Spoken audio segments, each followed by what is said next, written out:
In about 1 week, my best friend Duncan is gonna get married, and I thought it would be a really cool idea to give him a fully customized Grandmaster and Nemesis Dread Knight as a wedding gift. To give you an idea of what I want the end result to look like, I made this crude sketch. As you can see, I want it to be a Nemesis Dread Knight crushing a Genestealer while standing on a slightly slanted surface. The reason why I want it to be a Genestealer specifically is because I play a lot of Tyranids and I thought it would be really cool if this custom miniature was crushing one of my models. I'm also gonna put a custom 3D printed nameplate on the base, and I'm gonna pay someone on Fiverr to make a 3D sculpt of Duncan's head so I can put it on the model. So without further ado, let's get started. This is gonna be a lot of work and I only have about a week to finish this project. To start off, I went on Fiverr and found this sculptor who had some good reviews and wasn't too expensive. So I sent him some references and he said he could do the job. While we wait for this, I'm gonna make a custom nameplate in Google SketchUp. And if I say I'm gonna make a custom nameplate in Google SketchUp, I mean I'm gonna pick a blank nameplate from Thingiverse and just add some letters to it. I also got started on the base. To bulk out the most of the shape, I used some cheap styrofoam which I cut up and glued to the base using some tacky glue. And I also started off by cutting up this Genestealer I had left over. I cut off some of the ridges on its back so it would be flush on the base, and I also cut off one of the legs so the foot could be positioned over that part of the body. I made a small crevice for the Genestealer to sit in and glued it inside. I wanted the surface to look like cracked rock, so to do this I used some cork coaster which I cut up and glued to the base. At the edge of the base I used the round part of the coaster to make it blend in nicely.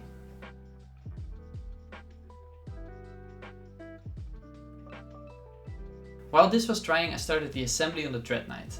I didn't assemble everything yet. I left off the arms and the legs from the body because I needed to do some reposing. Once the base was dry, I started to look at the position I wanted the Dread Knight to be in. However, the default leg position of the Dread Knight is quite limited. A Dread Knight can only really stand straight up. However, I want this Dread Knight to have its right leg forward, crushing the Genestealer. So I decided where I wanted the feet to be and I glued them onto the base. And after the Dread Knight's feet were glued to the base, I also glued on the Genestealer's leg, which I cut off earlier to make it stick out from underneath the feet. I then discovered that the left leg didn't need to be modified at all, which was nice, but the right leg needed to be reposed so it could stand forward a bit. And this is also why I left off the armor plates, because it would be easier to repose some of the joints and they would cover up anything ugly. So to do this I needed to bend the knee on the right leg, so I cut it up and bent and glued it into place. After this was done, the normal connection point of the leg to the torso didn't work anymore, so I also had to modify this. So I cut up the connection point and used some milliput to connect it to the torso.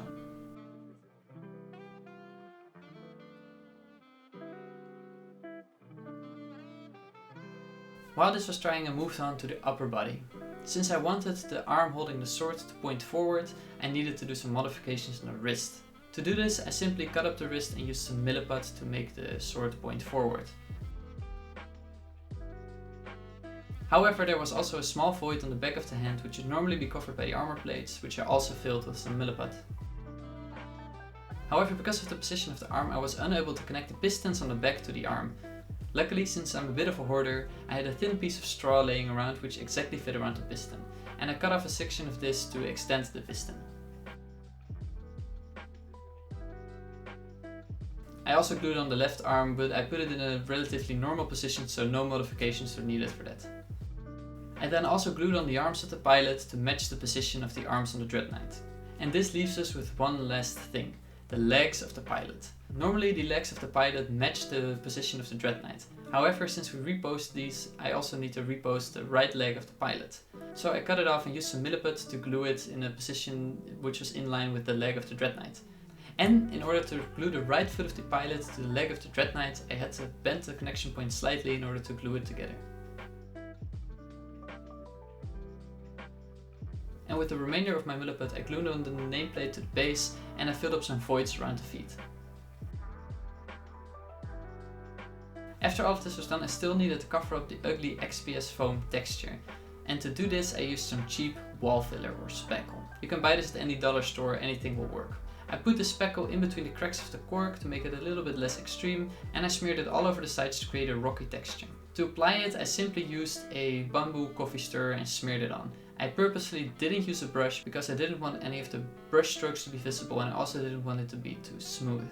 After the speckle was dry, I wanted to add some more texture to the cork part, so I glued some fine sand and pebbles onto the empty surface of the cork. I also put some sand over the speckle in front of the nameplate.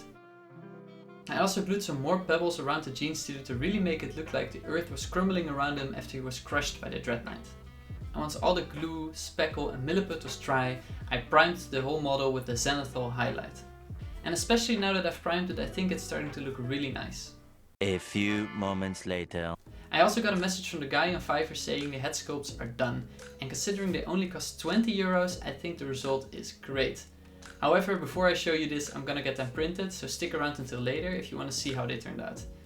And now I'm gonna get started with the painting. To start off, I applied a base coat to the base, and for this I used burnt umber and burnt sienna, and I mixed in just a little bit of red to give it more of a reddy, deserty look.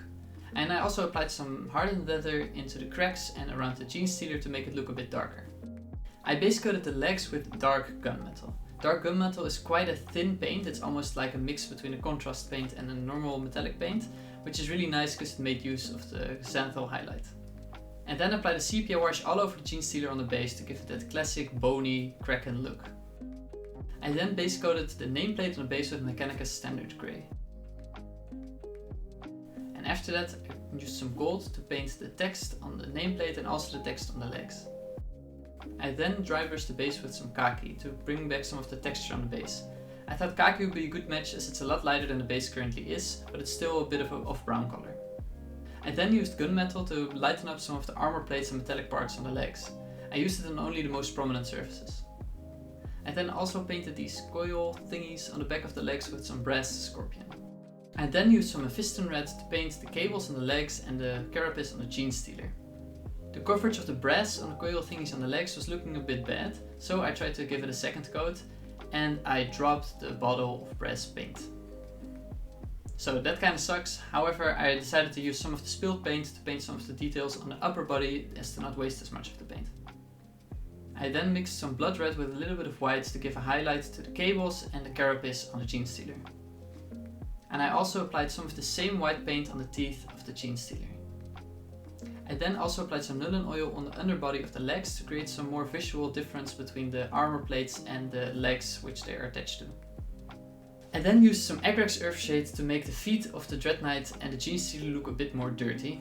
And I also applied it on all the golden details like the text, because a brown wash really makes gold pop. While I was finishing up the legs, I received the 3D printed custom heads in the mail, which was really nice. So I decided to start painting those as well. I primed them using some Wraithbone and I used some Crusader Skin speed paint to base coat the skin. I used this random orange color I had laying around to paint the hair, and as I'm not the best at painting faces, I just did a simple highlight using some pale skin. I then started painting the torso, and as you can see, some of the parts were already painted in brass because once again I dropped the brass paint. To base coat the rest of the torso, I basically did the same as I did with the legs. I started with a dark gunmetal and highlighted up to a gunmetal and then natural steel on the most prominent surfaces. I then started painting the sword and I wanted to do a cool gradient effect like they do on all the GW box art. However, I've never done anything like this before, so it turned out to be quite hard. Anyways, the colors I used are dark blue and magic blue, and even though dark blue is called blue, it's more of a purple color, but I thought this would just look really cool. And I used some black and white to make the colors a bit darker or lighter where needed. And then it was just a bunch of glazing, glazing and glazing. I think it turned out alright, not great, but again, I've never really tried this before, so I think it's good enough. I could go on for another few minutes how I painted some of the other little details on the torso, but at this point I think you get what I'm doing, and I'd much rather just show you the result. So I glued the torso to the legs, I glued on the head and I glued on the cage. I did some last few touch-ups, I highlighted some of the armor plates with a silver color, gave it a thin coat of varnish, and this is the final result.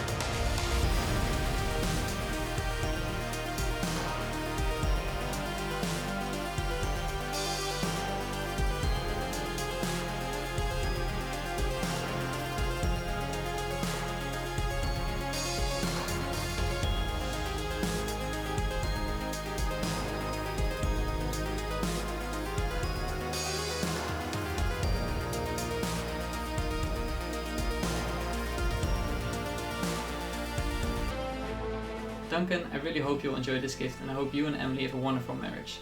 Thanks so much for watching, everyone, and I'll see you later. Bye bye.